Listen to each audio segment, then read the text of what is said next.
Ma famille m'appelait « la fille de la boutique d'antiquités ». À Thanksgiving, ma sœur a découvert que j'avais 15 millions de dollars et ils ont exigé que je les lui remette. Je leur ai fermé la porte au nez. Je m'appelle Rebecca, j'ai 33 ans, et l'année dernière, j'ai vendu ma start-up technologique pour 15 millions de dollars. Après 7 ans de journée de 16 heures et après avoir tout sacrifié pour mon entreprise, je pensais que ma famille serait fière. Au lieu de cela, ils m'ont remis une proposition dactylographie décrivant comment je devais distribuer ma fortune, la majeure partie devant aller à ma sœur cadette, Amelia. Cette trahison m'a blessé plus profondément que n'importe quelle relation ratée ou revers professionnel que j'ai jamais connu. Lorsqu'ils ont insisté sur le fait que j'étais égoïste de vouloir garder ce que j'avais gagné, j'ai pris la décision la plus difficile de ma vie. Avant de vous raconter comment j'ai dû choisir entre ma sécurité financière et une famille qui se croyait tout permis, dites-moi d'où vous me regardez et cliquez sur le bouton d'abonnement. Grandir à Boston avec mes parents, Martin et Eleanor, et ma sœur cadette, Amelia, n'avait rien de particulièrement remarquable à première vue. Nous vivions dans une maison modeste de 3 chambres dans un quartier convenable. Papa travaillait comme comptable dans un cabinet de taille moyenne et maman enseignait en classe de CE1 à l'école primaire locale. Nous n'étions pas riches, mais nous n'avons jamais manqué de nourriture non plus. Juste une famille américaine typique de la classe moyenne. Amelia est née quand j'avais 3 ans, et je me souviens encore du jour où mes parents l'ont ramenée de l'hôpital. Elle avait de grands yeux bleus et les doigts les plus minuscules que j'ai jamais vus. Je suis instantanément tombée amoureuse de mon bébé de sœur et j'ai promis d'être la meilleure grande sœur possible. Pendant les premières années, c'est exactement ce que j'ai essayé d'être. Mais en grandissant, j'ai commencé à remarquer de subtiles différences dans la façon dont nos parents nous traitaient. Quand je rapportais d'excellentes notes à la maison, c'était tout simplement attendu. Bien sûr que tu as réussi, Rebecca. Tu es si intelligente, disait-il avant de changer rapidement de sujet. Mais quand Amelia parvenait à obtenir des B après avoir éprouvé des difficultés dans une matière, c'était un motif de célébration. Amelia a travaillé si dur, rayonnait-il en l'emmenant manger une glace. J'étais la responsable, celle qui était autonome. À 10 ans, je préparais mes propres repas pour l'école et j'aidais aux tâches ménagères sans qu'on me le demande. Amelia, quant à elle, avait besoin de rappels constants juste pour ranger ses jouets ou faire ses devoirs. Rebecca, peux-tu aider ta sœur avec ses devoirs de maths, devint un refrain courant dans notre foyer. Rebecca, laisse Amelia utiliser ton ordinateur pour son projet. Rebecca, tu n'as pas vraiment besoin de nouvelles chaussures ce mois-ci, n'est-ce pas? Le costume de danse d'Amelia coûte cher. Alors qu'Amelia était en difficulté sur le plan scolaire, elle s'épanouissait socialement. Elle était toujours la fille populaire, entourée d'amis, invitée à toutes les fêtes. J'étais plus réservé, trouvant de la compagnie dans les livrets, plus tard, dans les ordinateurs. À l'âge de 12 ans, j'ai découvert le codage. Mon école venait de s'équiper d'une salle informatique, et quelque chose s'est produit en moi lorsque j'ai appris pour la première fois à écrire un programme simple. J'ai supplié mes parents de m'acheter mon propre ordinateur, j'ai économisé chaque centime gagné en faisant du babysitting, et j'ai finalement obtenu un ordinateur de bureau d'occasion pour mes 14 ans. En quelques mois, j'ai créé mon premier site web. C'est gentil, ma chérie, a dit maman quand je le lui ai montré, avant de reporter son attention sur le spectacle du club de théâtre d'Amelia. Le lycée n'a fait qu'amplifier nos différences. Y ai rejoint le club de robotique et l'équipe de mathématiques, passant mes week-ends dans des compétitions. Amelia est devenue pom-pom girl et sortait avec le quarterback de l'équipe de football. J'ai étudié sans relâche et j'ai obtenu mon diplôme de fin d'études en tant que major de promotion avec une bourse d'études complète pour le MIT. Amelia maintenait à peine une moyenne de B et passait plus de temps à penser aux fêtes auxquelles elle allait assister qu'à ses candidatures universitaires. Elle a finalement opté pour l'université d'État, non pas en raison d'un intérêt académique particulier, mais parce que c'est là que son petit ami de l'époque se rendait. Elle a changé de filière 3 fois au cours des 2 premières années, passant du commerce à la communication, puis à la psychologie. Pendant ce temps, je m'épanouissais au MIT, poursuivant un double cursus en informatique et en commerce. Je travaillais à temps partiel au service informatique du campus pour couvrir mes dépenses quotidiennes, malgré ma bourse. Mes parents n'ont jamais proposé de m'aider, bien qu'ils aient trouvé le moyen de renflouer Amelia lorsqu'elle a atteint le plafond de sa première carte de crédit, 6 mois après le début de sa première année. Ta sœur est encore en train de chercher sa voie, a expliqué papa quand j'ai posé des questions à ce sujet. Tu as toujours été si indépendante, Rebecca. Amelia a besoin de plus de soutien. Après l'obtention de mon diplôme, je suis parti directement pour la Silicon Valley. Le secteur technologique était en plein essor, et je savais que c'était là que je devais être. J'ai décroché un poste de débutante solide dans une entreprise technologique respectable et je me suis investi à fond dans mon travail, restant souvent au bureau jusqu'à minuit. En l'espace d'un an, j'ai décidé de tenter ma chance avec ma propre start-up. J'avais une idée de logiciel de gestion de projets spécialisés, adapté aux agences de création. J'ai retiré mes modestes économies, recruté 2 camarades de classe du MIT, et nous avons travaillé depuis mon minuscule studio. 6 mois plus tard, ce fut un échec. Notre produit n'était pas assez différencié et nous avons manqué d'argent avant d'avoir pu nous imposer. J'étais dévasté mais déterminé à tirer les leçons de cette expérience. Quand j'ai appelé mes parents pour partager ma déception, la réaction de ma mère a été révélatrice. C'est peut-être un signe que tu devrais revenir à la maison, Rebecca. Trouve un emploi stable comme ton père. Tout le monde n'est pas fait pour être entrepreneur. Cette même semaine, ils ont prêté $5 000 à Amelia pour couvrir le dépôt de garantie d'un nouvel appartement après qu'elle a rompu avec son petit ami et a dû déménager soudainement. Elle venait d'abandonner l'université pour la 2e fois. Je ne suis pas revenu à la maison. Au lieu de cela, j'ai accepté un emploi dans une entreprise technologique en pleine ascension, j'ai vécu de nouilles instantanées et j'ai recommencé à économiser. Chaque revers était une leçon, chaque échec un tremplin. Alors que ma famille considérait ma première tentative de start-up comme une raison d'abandonner, j'y voyais une étape nécessaire vers un succès futur. Une fois l'échec de ma start-up digéré, je me suis investi à fond dans mes nouvelles fonctions chez Cloudsphere, une entreprise technologique en pleine croissance qui développait des outils d'infrastructure cloud. J'étais déterminé à absorber tout ce que je pouvais sur la création de produits technologiques réussis. Je faisais des journées de 16 heures, me portais volontaire pour les projets les plus difficiles et documentais méticuleusement ce qui fonctionnait et ce qui ne fonctionnait pas.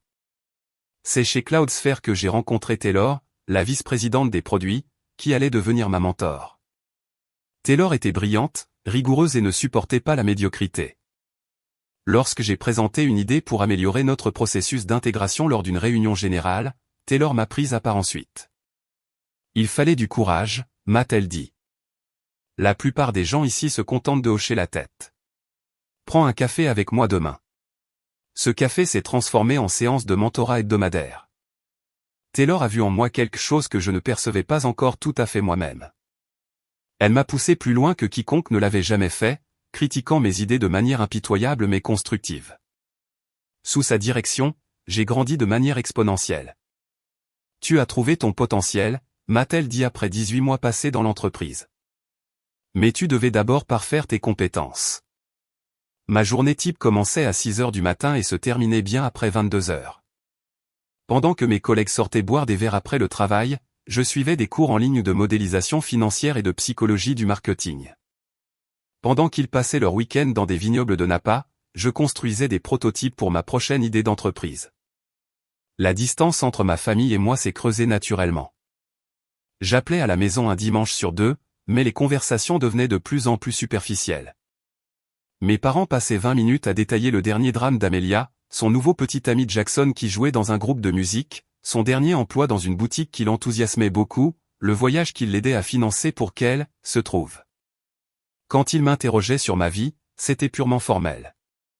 Le travail va bien, était tout ce qu'ils semblaient vouloir entendre avant de réorienter la conversation vers le monde d'Amelia. Les visites à la maison se sont réduites aux grandes fêtes, et même celle-ci est étendue. Le Thanksgiving de 2017 reste gravé dans ma mémoire. Je venais d'être promu chef de produit senior, une réussite importante qui avait exigé d'immenses efforts. Quand j'ai partagé la nouvelle, mon père a hoché la tête et a dit « C'est bien », avant d'enchaîner immédiatement sur l'annonce d'Amelia qui envisageait de prendre des cours de photographie. Pendant 30 minutes, la conversation a tourné autour de l'appareil photo que mes parents devaient lui acheter et de la manière dont elle pourrait en faire une carrière. Ma promotion n'a plus jamais été évoquée. Pendant ce temps, je préparais discrètement le terrain pour ma 2e tentative de start-up. J'avais identifié un véritable manque sur le marché. Les petites et moyennes entreprises avaient besoin de meilleurs outils pour analyser le comportement des clients sur de multiples plateformes. Les solutions existantes étaient soit trop chères, soit trop complexes, soit trop simplistes. J'ai obtenu un petit investissement d'amorçage de la part d'un investisseur providentiel qui avait déjà travaillé avec Taylor. Disposant d'un financement tout juste suffisant pour me donner une visibilité financière de 6 mois, j'ai quitté Cloudsphere et lancé InsightPass. Cette fois-ci, j'étais fondatrice unique, travaillant depuis mon appartement qui me servait également de bureau. Ces premiers jours furent d'une immense solitude. Je me réveillais, faisais un pas de 1 mètre jusqu'à mon bureau et travaillais jusqu'à ce que je m'effondre dans mon lit.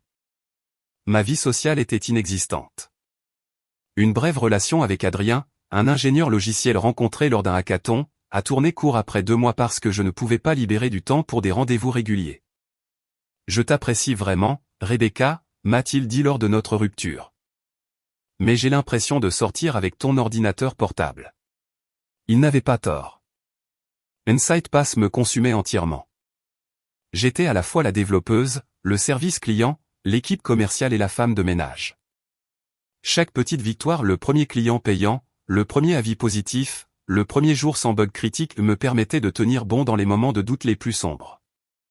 Tandis que je consacrais ma vie à mon entreprise, la vie d'Amelia suivait un cours prévisible. Elle et Jackson se sont mariés lors d'une cérémonie fastueuse que mes parents ont payée en dépit de leurs modestes économies de retraite. J'ai pris un vol pour y passer 48 heures, j'ai souri sur les photos, j'ai prononcé un discours de demoiselle d'honneur générique, puis je suis reparti en avion pour gérer une crise client survenue pendant ma brève absence. 6 mois plus tard, Amelia a annoncé qu'elle était enceinte de jumeaux.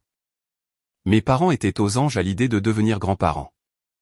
Pendant la baby shower, à laquelle j'ai assisté par FaceTime avec mon téléphone posé sur le plan de travail de la cuisine, ma mère a fait une remarque pointue, c'est tellement important de donner la priorité à la famille, n'est-ce pas? Certaines choses ont plus de valeur que la réussite professionnelle. La remarque m'a blessé, mais j'étais trop occupé pour m'y attarder. InsightPass gagnait du terrain. Un blog technologique nous avait mentionné dans une sélection de startups prometteuses, et notre base d'utilisateurs augmentait régulièrement.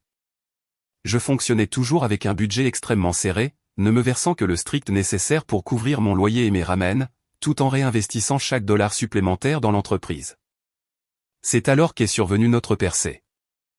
Une entreprise de commerce de taille moyenne, comptant plus de 100 points de vente physique, est devenue notre plus gros client à ce jour.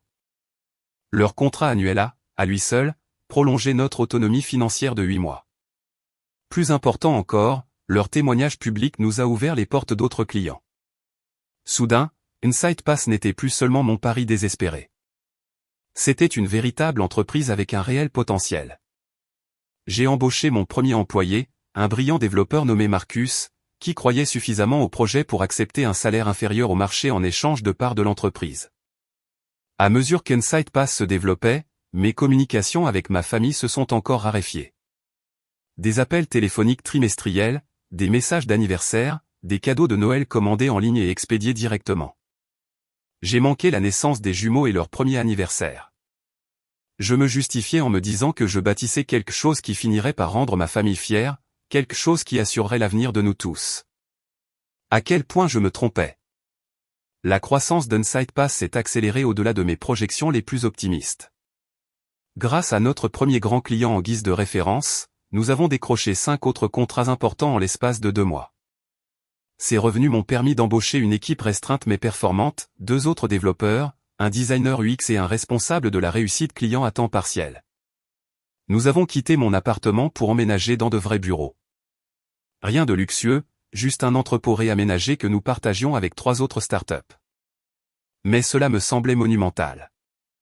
Pour la première fois, InsightPass existait au-delà de ma simple obsession. L'entreprise avait une présence physique, une équipe, une culture. Notre produit évoluait rapidement grâce au retour de nos clients. Ce qui avait commencé comme un simple outil d'analyse devenait une plateforme intégrée fournissant des informations exploitables sur le comportement des clients. Nous ne faisions pas que montrer aux entreprises ce que faisaient leurs clients, nous les aidions à en comprendre les raisons et leur suggérions comment y répondre. La presse technologique a commencé à s'intéresser à nous. TechCrunch nous a consacré un article sur les plateformes d'analyse émergentes. Product Int a mis en avant notre dernière version. Nous avons été invités à faire une démonstration lors d'une prestigieuse présentation de start-up. Puis est venue la reconnaissance que je n'avais pas osé espérer, notre première valorisation à $1 million après une petite levée de fonds. Voir ce chiffre sur la liste des conditions financières m'a presque fait monter les larmes aux yeux. Toutes ces nuits blanches, ces vacances manquées, cette absence de vie sociale, tout cela commençait enfin à payer. L'entreprise étant enfin stable, j'ai décidé qu'il était temps de renouer avec ma famille. Cela faisait près de 2 ans que je n'étais pas rentré à la maison, nos échanges n'ayant été que sporadiques dans l'intervalle. J'ai réservé un vol pour Boston pour un long week-end, impatiente de partager mon succès avec mes parents et ma sœur. Les retrouvailles ont d'abord été chaleureuses. Mes parents m'ont serré fort dans leurs bras à l'aéroport et ma mère avait les larmes aux yeux. Notre grande fondatrice de la tech, a dit mon père avec ce qui semblait être une fierté sincère. Amelia avait amené les jumeaux, désormais de jeunes enfants qui me considéraient comme une étrangère, ce qui était bien normal. Les premières fissures sont apparues au dîner ce soir-là. Après une brève conversation sur la croissance d'Inside Pass, la discussion a rapidement dévié sur l'achat récent par Amelia et Jackson d'une maison de 4 chambres dans une banlieue huppée. C'est un effort financier difficile, a expliqué ma mère, mais ils avaient besoin d'espace pour les jumeaux, et le district scolaire est excellent. Plus tard, en aidant ma mère à faire la vaisselle, j'ai appris toute l'histoire. Amelia et Jackson avaient acheté la maison avec un apport personnel minimal, un prêt à taux d'intérêt uniquement, et des mensualités hypothécaires qui absorbaient plus de 60% de leurs revenus cumulés. Le groupe de musique de Jackson ne rapportait pas d'argent régulier, et Amelia avait quitté son emploi dans la vente après la naissance des jumeaux. Plus inquiétant encore, j'ai découvert que mes parents avaient hypothéqué à nouveau leur propre maison, qui était pourtant presque entièrement payée, pour les aider à financer l'apport. Ils étaient au début de la soixantaine, la retraite approchant, et ils contractaient de nouvelles dettes pour la maison d'Amelia. Nous ne pouvions pas les laisser rater cette opportunité, a dit ma mère en récurant une casserole avec une vigueur inutile. La famille est de la famille. L'allusion flottait dans l'air, tacite mais évidente. J'étais de la famille, moi aussi. Je réussissais. Ne devais-je pas aider ? La demande directe est survenue le lendemain. Amelia m'a invité à prendre un café pendant que Jackson gardait les jumeaux. Nous nous sommes installés dans un café charmant pour lequel elle a insisté pour payer malgré mes propositions de participer. Alors, ma petite sœur est millionnaire maintenant, a-t-elle demandé avec un sourire qui n'atteignait pas vraiment ses yeux. L'entreprise est valorisée à plus d'1 million, ai-je rectifié. Je me verse toujours un salaire qui me permet tout juste de payer mon loyer et ma nourriture. Elle a hoché la tête comme si elle comprenait, puis s'est lancée dans une explication de leur situation financière. Les factures médicales de la naissance des jumeaux avaient dépassé le plafond de leur assurance. La voiture de Jackson nécessitait des réparations majeures. La maison avait des problèmes inattendus. Il croulait sous les dettes de cartes de crédit accumulées pour le mariage et les dépenses liées au bébé. Je déteste avoir à te le demander, a-t-elle dit, les yeux baissés. Mais nous sommes désespérés, Becca. Pourrais-tu nous prêter 30 000 $? Juste le temps que le groupe de Jackson signe le contrat d'enregistrement qu'ils sont en train de négocier. Nous te rembourserons avec intérêt. Mon cœur s'est serré. J'avais de sérieux doutes sur ce fameux contrat d'enregistrement, et 30 000 $ représentaient une somme importante. C'était de l'argent qui aurait pu servir à embaucher un autre développeur ou à financer nos campagnes de marketing. Mais c'était ma sœur, et elle était manifestement en détresse. Après mûre réflexion, j'ai accepté, mais à certaines conditions. J'ai rédigé un contrat de prêt simple avec des conditions raisonnables, un taux d'intérêt bas, un calendrier de remboursement clair et des clauses en cas de mensualités impayées. Amelia m'a serré dans ses bras en pleurant, me promettant qu'ils respecteraient scrupuleusement le calendrier. Ils ont effectué les 2 premiers remboursements mensuels à temps. Le 3e est arrivé avec une semaine de retard, accompagné d'une longue explication concernant un chèque qu'ils attendaient.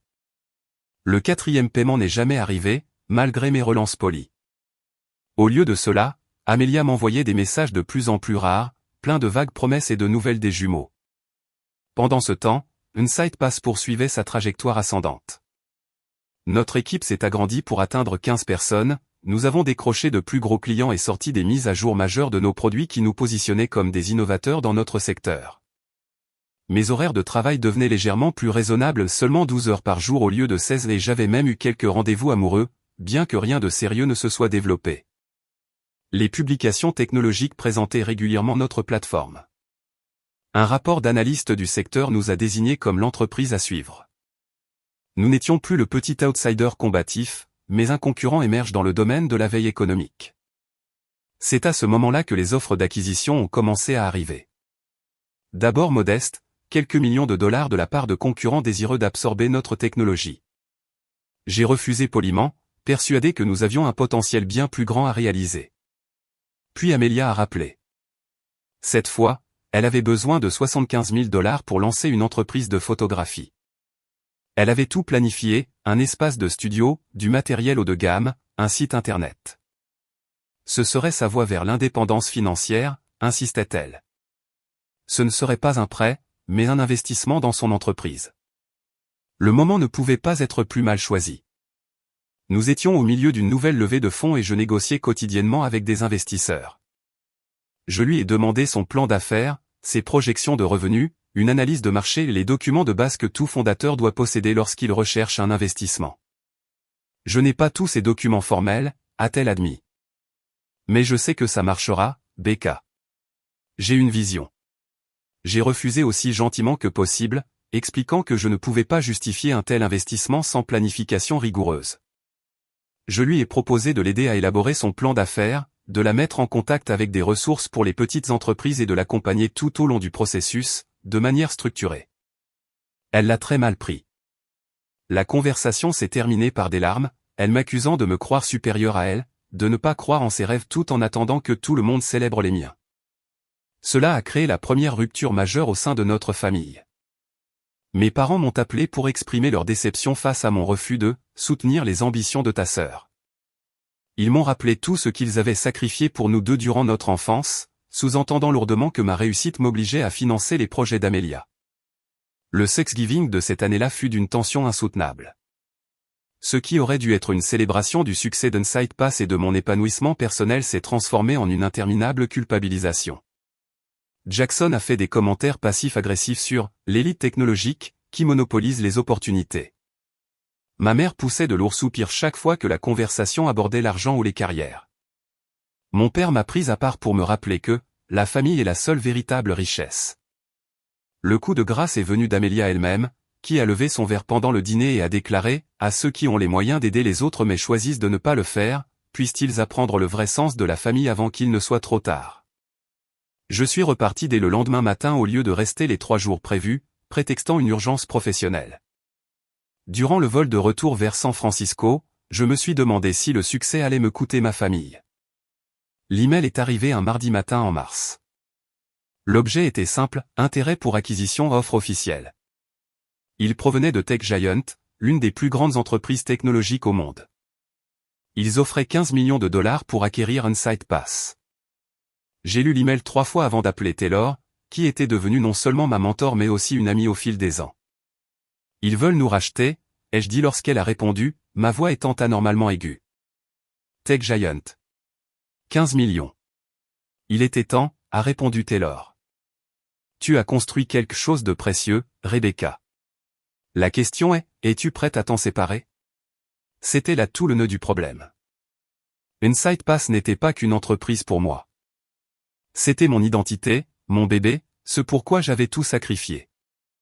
L'équipe comptait désormais 23 personnes qui dépendaient de moi. Nous étions bénéficiaires et en pleine croissance. Nous aurions potentiellement pu valoir beaucoup plus dans quelques années, mais 15 millions de dollars me mettraient à l'abri pour le reste de mes jours. Cela me donnerait la liberté de démarrer quelque chose d'autre sans repasser par la case nouilles instantanée. Ce serait la validation que toutes ces vacances manquées, ces relations brisées et ces semaines de 80 heures en avaient valu la peine. Après une semaine d'audit préalable, de discussions tardives avec Taylor et de promenades d'introspection dans San Francisco, j'ai décidé d'accepter l'offre. L'équipe serait intégrée à Tech Giant. Tous les employés conserveraient leur emploi avec de meilleurs avantages sociaux, et notre produit atteindrait un public beaucoup plus large que ce que nous aurions pu réaliser de manière indépendante. Le jour où j'ai signé les documents finaux fut surréaliste. J'étais assise dans une salle de conférence rutilante au siège de Tech Giant, entourée d'avocats et de cadres dirigeants, en train de céder l'entreprise que j'avais bâtie à partir de rien. Une fois le dernier document signé, le PDG de Tech Giant m'a tendu un verre de champagne. À l'avenir d'Inside Pass au sein de notre famille, a-t-il trinqué. Famille. Ce mot résonnait différemment désormais. Ce soir-là, je m'offris un dîner dans le plus beau restaurant de San Francisco, seul. J'ai commandé le menu dégustation du chef avec des accords mets-vins, essayant d'assimiler le fait que 15 millions de dollars venaient d'être virés sur mon compte l'après-midi même. J'aurais dû me sentir euphorique. Au lieu de cela, je ressentais un vide étrange. J'avais accompli ce dont la plupart des créateurs d'entreprises rêvent, mais je n'avais personne avec qui le célébrer sincèrement. Mon équipe était heureuse, mais incertaine de son avenir. Mes quelques amis à San Francisco étaient aussi des collègues de travail. Ma famille. Eh bien, c'était compliqué. Comme par hasard, mon téléphone a sonné. C'était ma mère. Rebecca, ma chérie, ton père a eu une petite alerte de santé.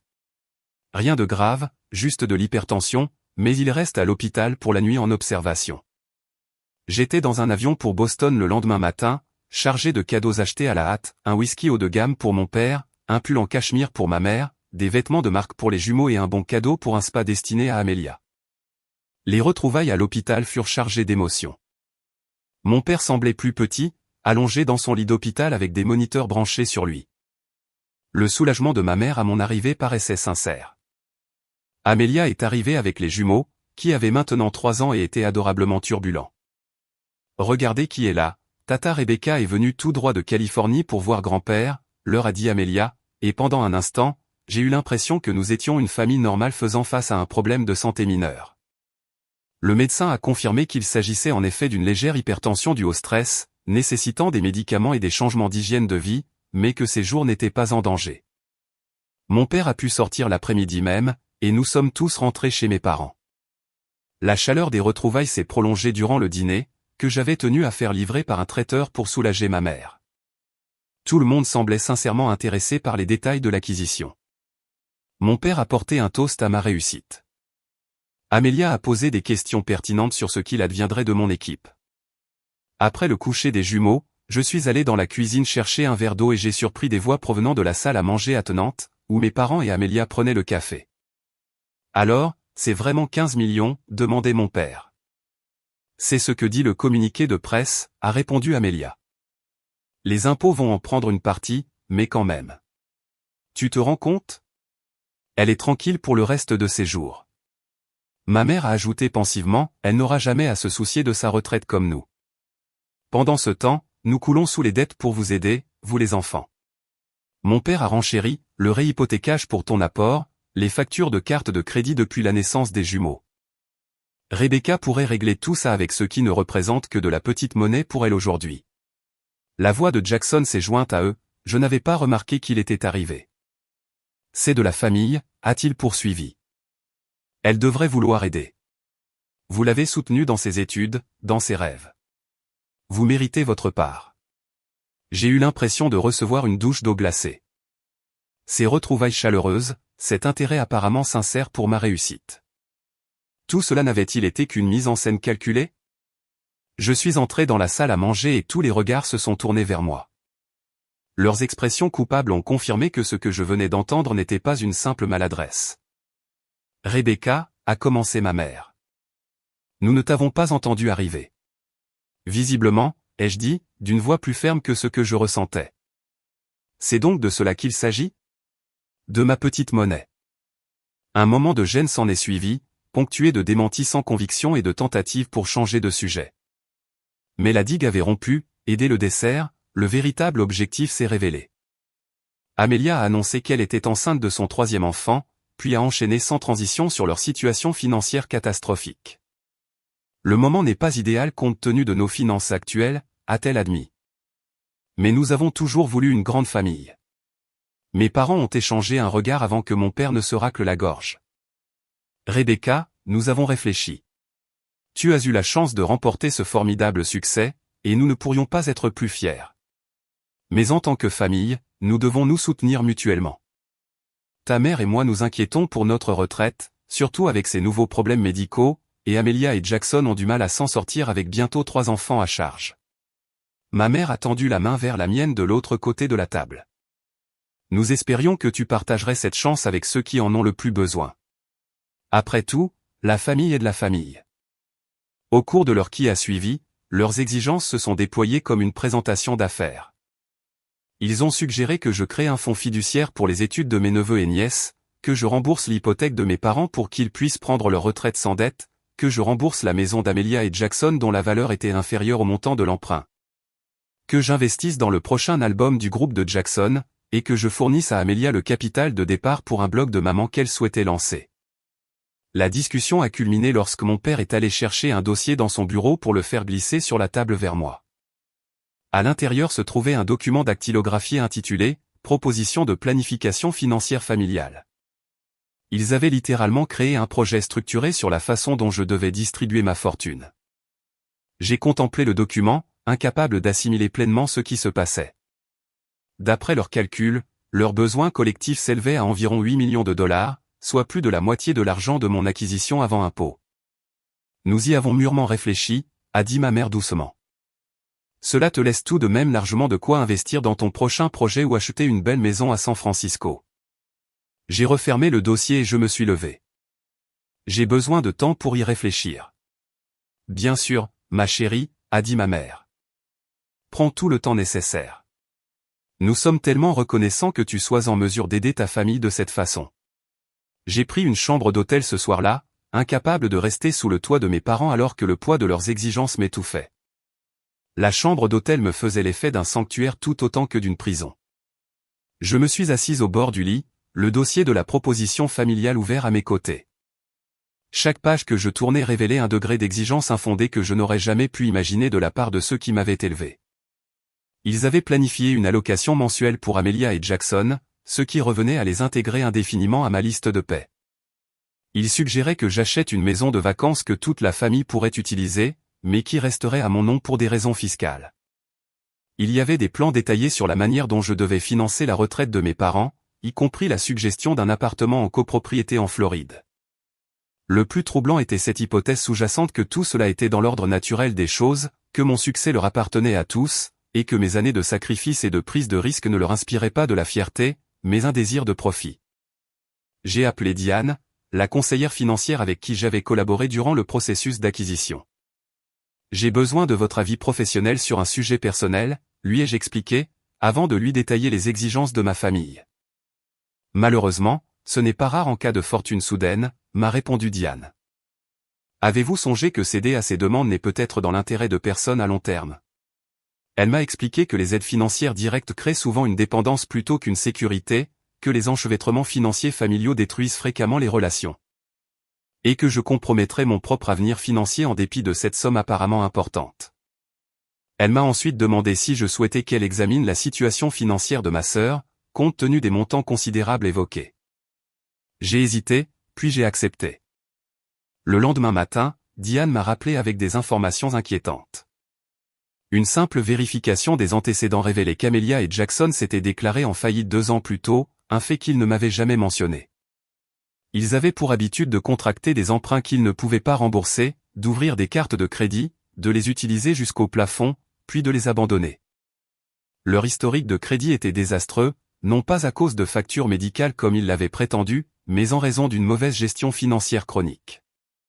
À mon avis professionnel, a conclu Diane, leur donner un accès direct à des sommes importantes reviendrait à verser de l'eau dans un seau percé.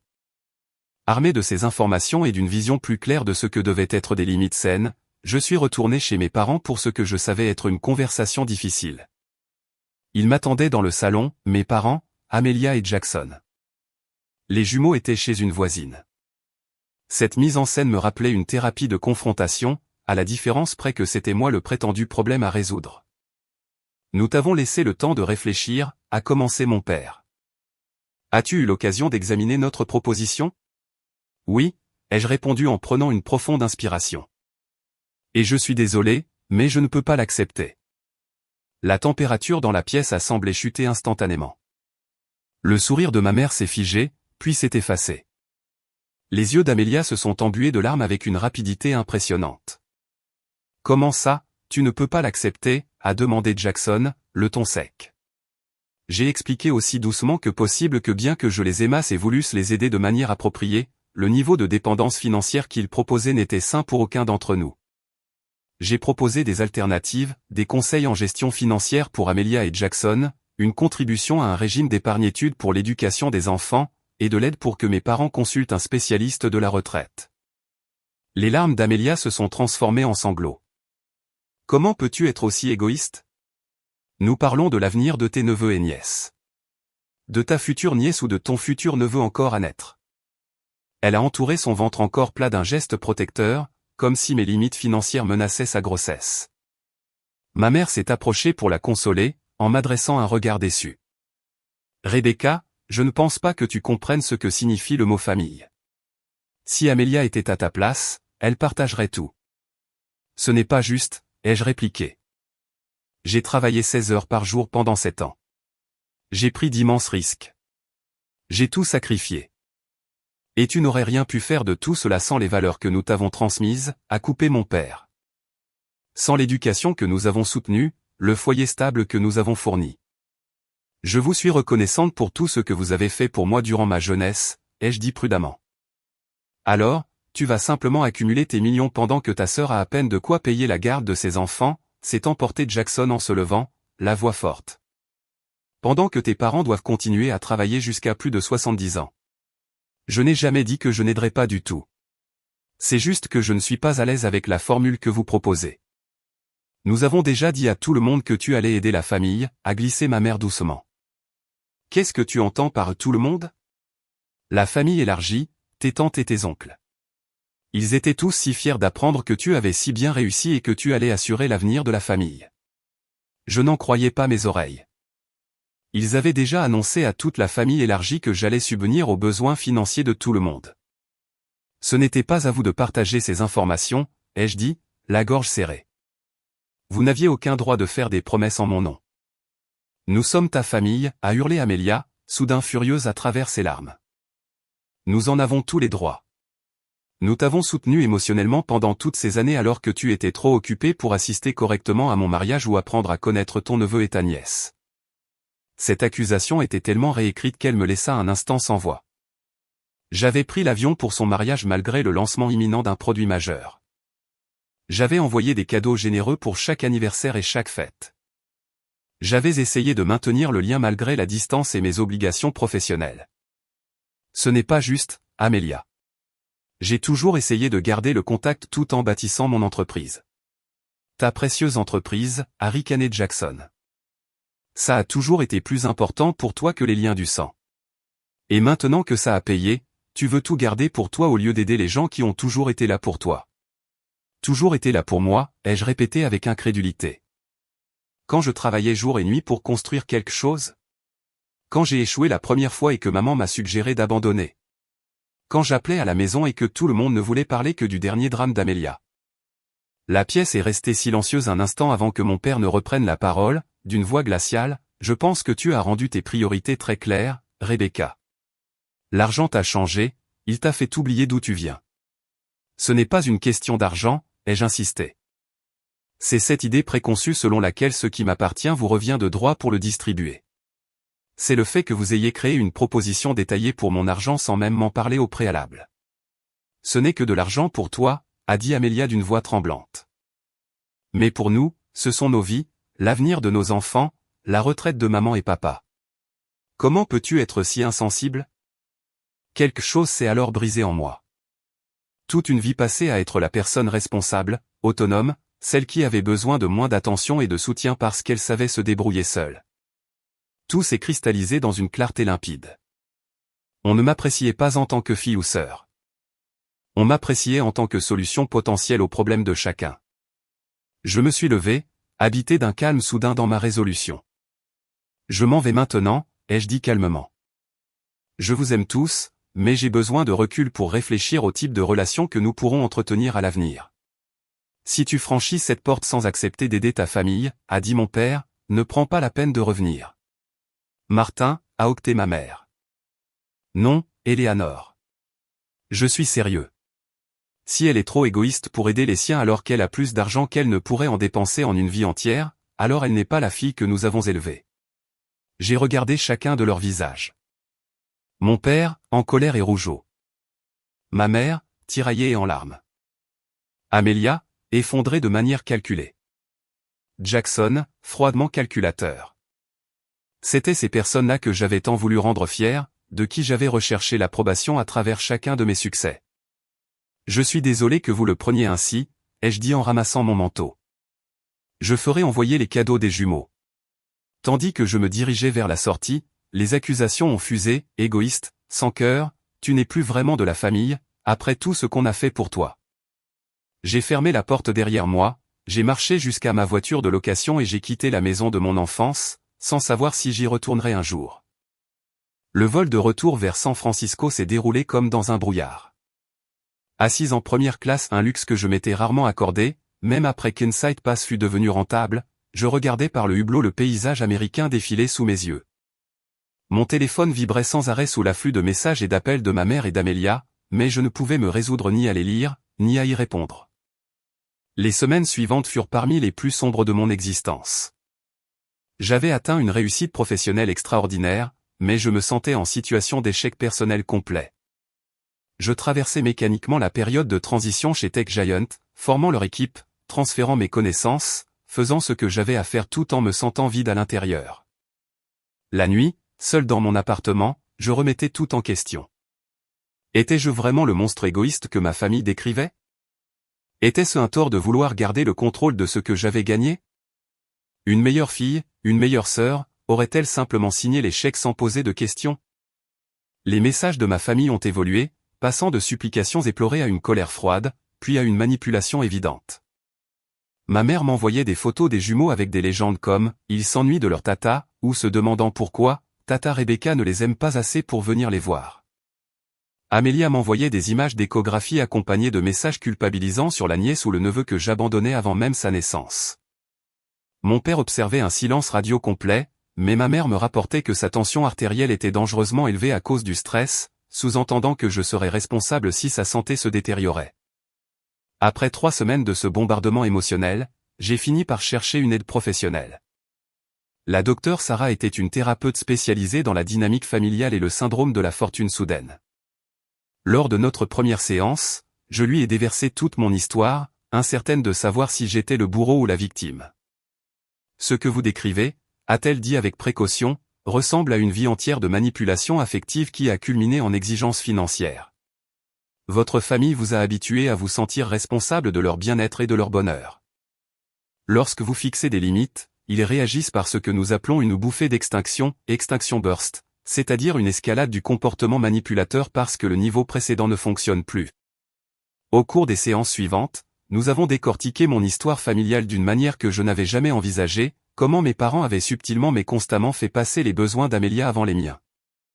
Comment ils en étaient venus à me considérer comme la solution à leurs problèmes plutôt que comme une personne ayant ses propres besoins, et comment mon succès n'avait fait qu'intensifier leur sentiment que mes ressources leur appartenaient de plein droit.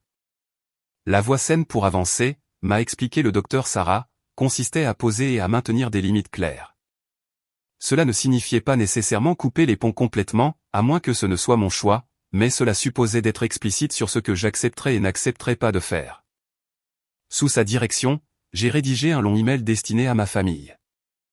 J'y exprimais mon affection, mais je précisais clairement qu'une dépendance financière du niveau qu'ils attendaient n'était pas envisageable. J'ai défini des manières précises et limitées d'apporter mon aide, des fonds d'études pour les enfants, gérés par un tiers fiduciaire jusqu'à leur entrée à l'université, un don unique à mes parents pour les aider à régler leurs frais médicaux. Et des ressources de conseil en gestion financière pour tout le monde. J'ai conclu en déclarant que toute relation future exigerait le respect de mes limites et l'arrêt des tactiques de manipulation psychologique. La réponse fut rapide et cinglante. Ma mère a appelé en pleurant, affirmant que je brisais le cœur de son père par ma froideur. Amelia a publié sur les réseaux sociaux des messages vagues mais explicites sur les parents fortunés qui abandonnent leur famille et sur ce que l'argent fait aux gens.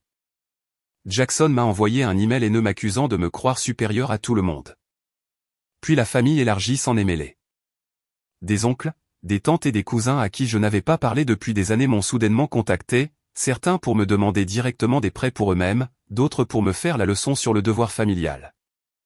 Il semblait bien que mes parents eussent parlé de mon acquisition à tout le monde en laissant entendre que je serais le sauveur financier de la famille.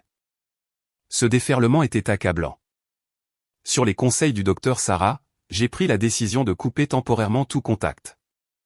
J'ai changé de numéro de téléphone, configurer des filtres de messagerie pour rediriger les emails de ma famille vers un dossier que je ne consulterai que lorsque j'y serai prêt émotionnellement, et j'ai fait une pause avec les réseaux sociaux. Dans ce silence, j'ai commencé à me reconstruire.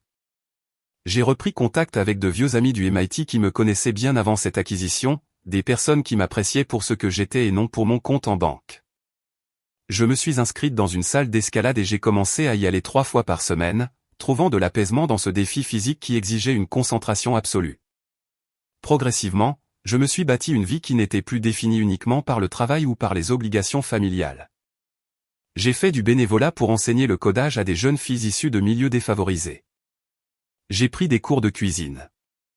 J'ai adopté un chien rescapé d'un refuge, que j'ai nommé Pixel et qui n'avait besoin de rien d'autre que de soins et d'affection.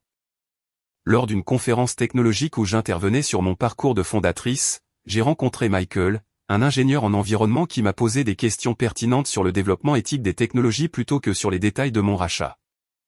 Notre discussion autour d'un café s'est prolongée par un dîner, puis par des rendez-vous réguliers. Pour la première fois, j'étais engagé dans une relation que je n'avais pas l'impression de sacrifier à mes ambitions professionnelles, avec quelqu'un qui respectait à la fois mon succès et mes limites.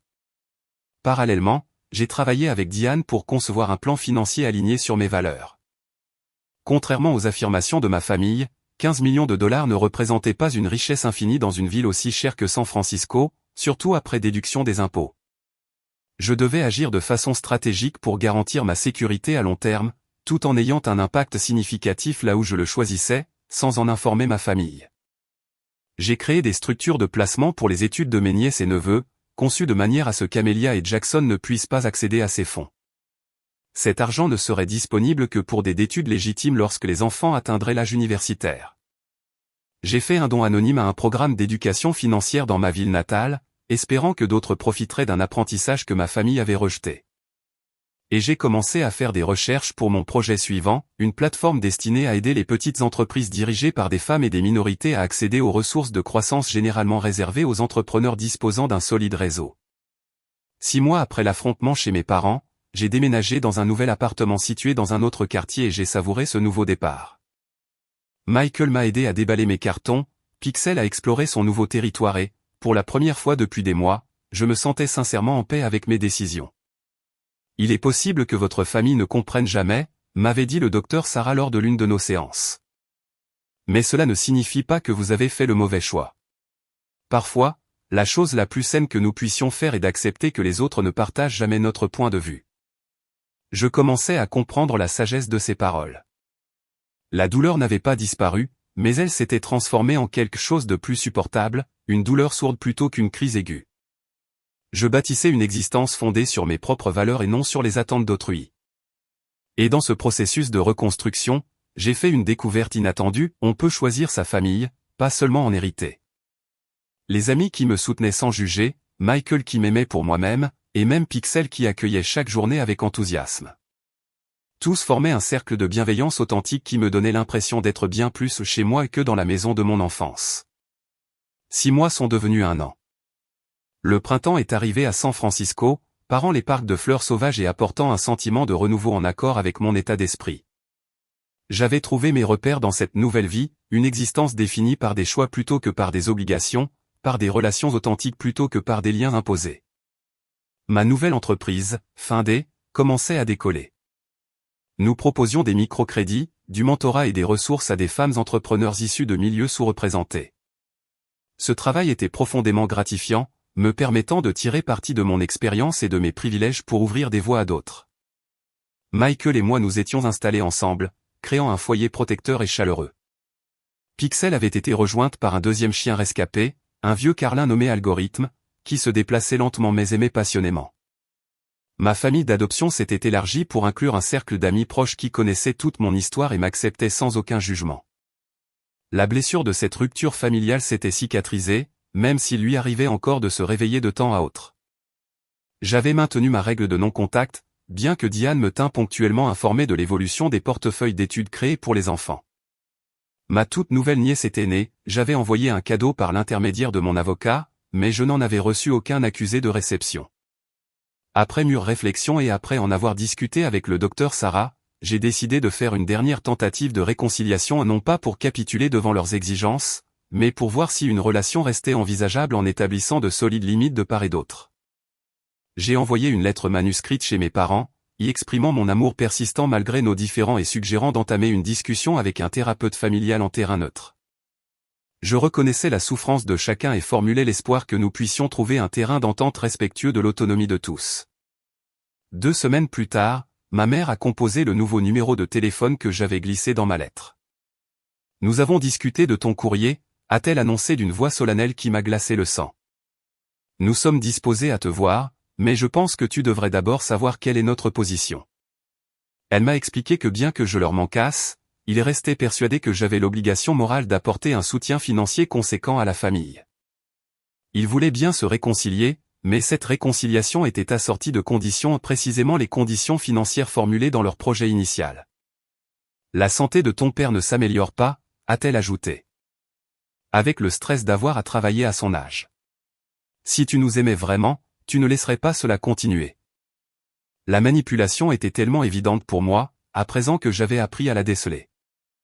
1 an plus tôt, cela aurait pu fonctionner. À cet instant, cela ne faisait que me confirmer que rien n'avait changé en profondeur. Je suis désolé de l'apprendre pour la santé de papa, ai-je répondu sincèrement. Mais je ne peux pas accepter vos conditions. Je vous aime tous et je serais ravi d'avoir une relation fondée sur le respect mutuel, mais pas une relation dépendante d'un contrôle financier. Dans ce cas, je ne vois pas ce que nous avons à nous dire, a-t-elle répliqué avant de raccrocher. Cet ultime échange, aussi douloureux fut-il, m'a apporté une clarté inattendue.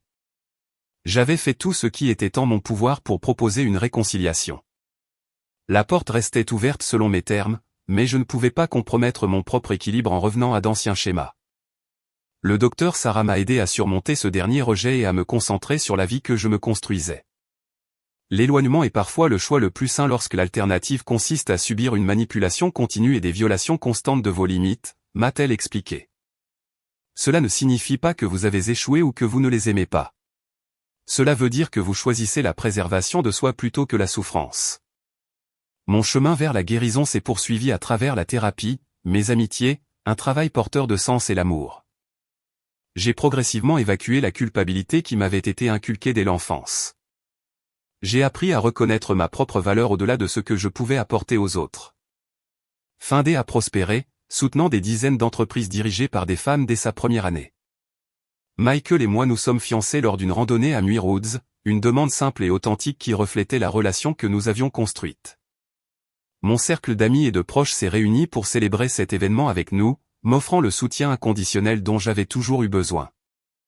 J'ai créé la fondation Rebecca avec une partie de l'argent de mon acquisition, en me concentrant sur l'enseignement des technologies aux jeunes filles et sur l'éducation financière des familles.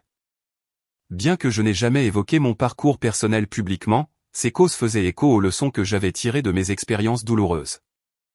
Près de 2 ans après cette ultime confrontation, une lettre inattendue est arrivée. Elle venait de Lily, ma nièce aînée, qui avait maintenant 7 ans. D'une écriture enfantine, elle me remerciait pour l'argent destiné à l'université. Apparemment, Amélia lui avait enfin parlé du fonds d'études que j'avais mis en place. « Maman dit que tu habites loin, mais que tu te soucies de mon avenir », écrivait-elle. Plus tard, j'aimerais travailler dans l'informatique, comme toi. Elle avait joint un dessin au crayon représentant ce qui semblait être une femme avec un ordinateur et un chien. La lettre se terminait par « Je t'aime fort, Lily », accompagnée d'une rangée de bisous.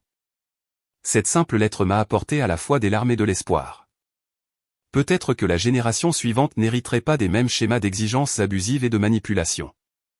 Peut-être que dans quelques années, une relation redeviendrait possible avec mes neveux et nièces, fondée sur une complicité sincère plutôt que sur des attentes financières. Pour l'instant, je me concentre sur la vie que je me suis bâtie, une vie riche en sang, en amour et en relations sincères. Les 15 millions de dollars qui avaient provoqué tant de conflits familiaux m'avaient finalement apporté quelque chose de bien plus précieux que la richesse matérielle, la clarté nécessaire pour identifier les dynamiques toxiques, et le courage d'emprunter un autre chemin. En repensant à ce voyage douloureux qui m'avait mené du statut de créatrice de start-up à celui d'exclue de la famille, pour enfin devenir une femme en paix avec ses choix, je comprenais que l'argent ne m'avait pas changé, contrairement à ce que mon père prétendait. Il avait simplement révélé une vérité qui avait toujours été présente, sous la surface de nos relations familiales. Une véritable famille, qu'elle soit unie par le sang ou par des liens choisis, encourage votre épanouissement plutôt que d'exploiter votre réussite. Le véritable amour ne s'accompagne ni de conditions financières ni de manipulation affective. Les relations sincères s'épanouissent dans le respect mutuel et non dans l'obligation unilatérale.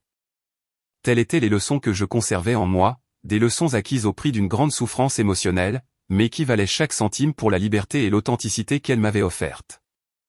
Quelle est votre définition de la famille? Est-elle déterminée par le sang ou par la façon dont les gens vous traitent? Avez-vous déjà dû poser des limites strictes avec vos proches?